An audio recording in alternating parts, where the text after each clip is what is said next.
По бројните економски предизвици и турбуленции со кои се соочи Македонија во 2024 година, парите од унгарскиот кредит доаѓаат во вистинско време за веќе во 2025 конечно да започне реанимирањето на колабираната економија. На македонските компании насушно им беше потребна инвестициона експанзија, а без овие пари и под толку поволни услови тоа ќе беше невозможна мисија. Ова е ставот на бизнисмените кои веќе ги прават последните калкулации за користењето на овие средства. Позитивни се сигналите за овие средства кои владата ќе ги додели како унгарски кредит.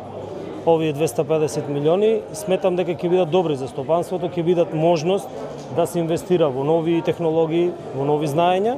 И од банкарскиот сектор уверуваат дека заинтересираноста на компаниите за час поскоро да почнат да ги користат овие средства била огромна, но заради комплексноста на процесот за одобрување, нивните најоптимистички прогнози се дека овие пари на компаниите реално ќе им станат достапни во првиот квартал од наредната година. Прво треба да ги добиеме договорите, да се подпишат, потоа да се пристапи кон операционализирање.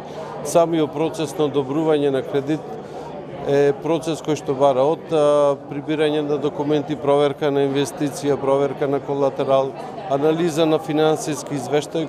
Од Министерството за економија пак сигурни се дека со екстра поволниот унгарски кредит, освен што ќе се раздвижи македонската економија, ќе се придонесе и за зголемување на бруто домашниот производ, но и за поефикасно полнење на буџетот. Имаме едно големо раздвижување и на градежниот сектор. Тоа ќе предизвика секако еден добар економски раст кој се предвидува за наредната година да биде на 3,5%, околу 3,7% спрема предвидувањата. Унгарскиот кредит е во висина од 500 милиони евра. Половината од нив се наменети за развој на стопанството, а другата половина за инвестиции во општините.